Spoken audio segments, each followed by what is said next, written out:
So local বাইকাররা এখানে খুব দারুণ রাইড করে, এবং আমাদের গাড়িগুলো হচ্ছে ম্যাক্সিমামে দেখলাম ডিসকভার, প্লাটিনা এই টাইপের গাড়ি। তারপরও তারা খুব ইজিলি রাইড করে চলে যাচ্ছে।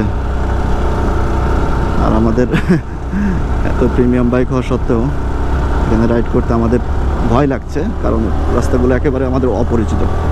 কিন্তু ওনারা প্রতিনিয়ত যাতায়াত করার কারণে ওনাদের কাছে একেবারে রাস্তাগুলো মুখস্থ হয়ে গেছে।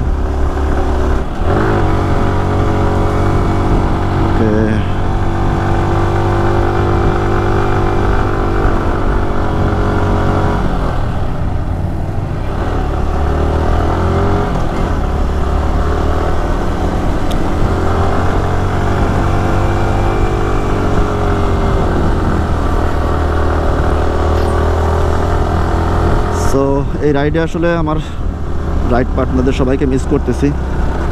সবাইকে নিয়ে আসতে পারলে খুব ভালো লাগতো, বাট সেটা সম্ভব হচ্ছে না, সম্ভব হয় নাই। তার জন্য আমি তাদের কাছে বিনীতভাবে সরি বলে নিচ্ছি। আমার রাইডিং পার্টনার, ট্যুরমেট এই ট্যুরে যারা ছিলেন তারা অবশ্যই ক্ষমাসুন্দর দৃষ্টিতে দেখবেন। আমরা চাইলেও আপনাদের সাথে করে নিয়ে আসতে পারি নাই কিছু প্রতিবন্ধকতার কারণে। আর আমরা চাই না কোনো ঘুরতে এসে কোনো অনাকাঙ্ক্ষিত ঘটনা আমাদের সাথে ঘটে যাক। তো যাই হোক, আপনারা ব্যাপারটা ক্ষমাসুন্দর দৃষ্টিতে দেখবেন। যদি কখনো এখানে ট্যুরিস্টদের আসা যাওয়াটা ইজি হয়ে যায়, তখন আমরা আবার রাইড করব একসাথে, আবার চিল করব একসাথে। এই যে ট্রাকগুলো হয়তো বা সীমান্তের মালামাল, কিংবা সীমান্তের মালামাল না, হয়তো বা এখানকার কাজকর্মে, রাস্তার কাজের জন্য কিংবা অন্য কোনো দোকানপাট, ব্যবসা বাণিজ্যের জন্য চলে। সবই বাংলাদেশের ট্রাক।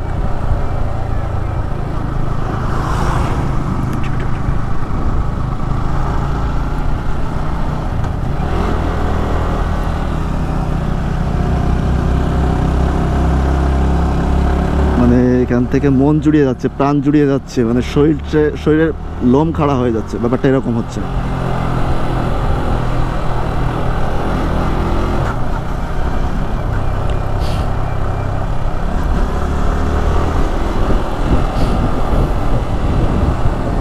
ও, পাহাড়গুলো সাজেক থেকে মনে হয় খুব কাছে, কিন্তু এখান থেকেও অনেক দূরে, অনেক দূরে।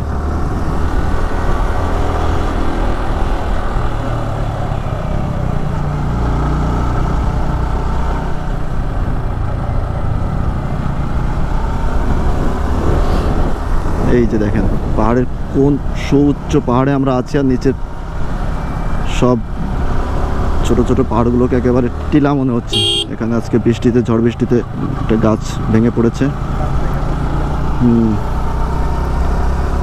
আর পাহাড়ের সৌন্দর্যটা এই মুহূর্তে অতটা নেই, কারণ হচ্ছে লাস্ট একটানা বৃষ্টি ছিল না, প্রচণ্ড পরিমাণে টেম্পারেচার হাই ছিল, যেটাকে আমরা খরা বলি।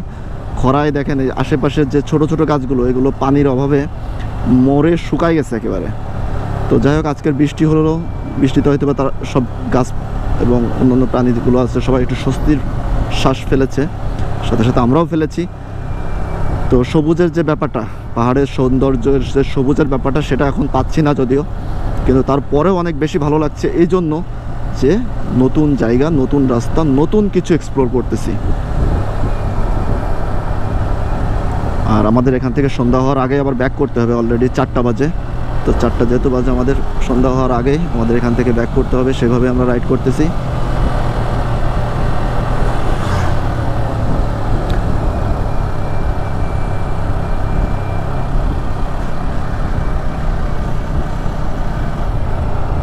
এখানে হচ্ছে রাস্তার কাজকর্মের জন্য যে সরঞ্জামাদি এনে রাখা হয় সেই জায়গাটা। আর এখান থেকে পাথর ভাঙা টাঙার, বিটুমিন পিচ ঢালাইয়ের যে কাজের যে জিনিসপত্রগুলো এখান থেকে কমপ্লিট করে নিয়ে ট্রাকে করে নিয়ে যাওয়া হয়। তো এটাই হচ্ছে মেরে মনে হচ্ছে শেষ স্থান, নাকি আর একটু যাওয়া যাবে? হ্যাঁ, আরও যাওয়া যাবে। এটা ব্রিজের কাজ চলতেছে এখানে, যার কারণে একটু মাটির রাস্তা, কিন্তু ওদিকে আরও রাস্তা আছে, এটা প্রমাণিত। কারণ সামনে যে ভাই আছে আমাদের সাথে, উনি যেহেতু চলে যাচ্ছেন, সো আমরা আর থেমে থাকবো না, আমরাও যেতে থাকবো।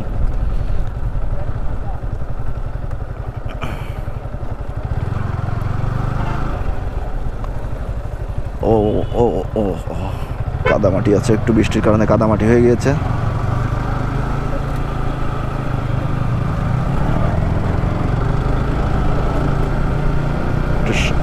একটু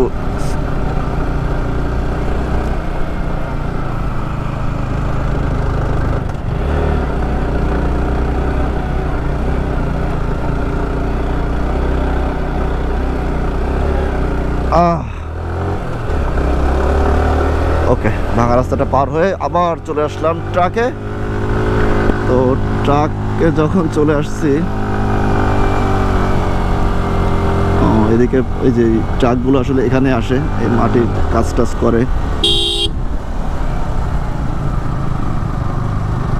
মালামাল আসা নেওয়া যাওয়া আসা যাওয়ার কাজে এই ট্রাকগুলো কাজ করে। ওকে।